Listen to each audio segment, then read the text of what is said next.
Как сделать так, чтобы продажи приносили больше денег? Есть два пути, и хорошо бы идти ими одновременно. Ну, в общем случае. Понятно, что бывают уникальные компании, но тем не менее, в общем случае хорошо бы идти двумя путями одновременно. С одной стороны, увеличивать количество заявок, количество лидов с помощью маркетинга.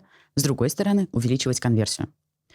Про первый путь я сейчас рассказывать не буду, потому что он чаще всего требует просто денег. Но там тоже есть нюансы, приходите посоветоваться, расскажем, как это работает.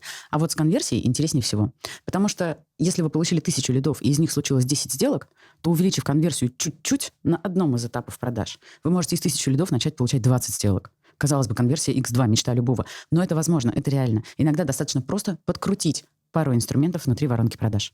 Для этого важно, чтобы у вас была правильно построена воронка продаж, правильно построена методология продаж, и CRM-система правильно подталкивала менеджеров к правильным действиям. Мы умеем поднимать эту конверсию, и в других роликах я рассказываю о том, как это сделать. Подписывайтесь и приходите к нам на бесплатную консультацию.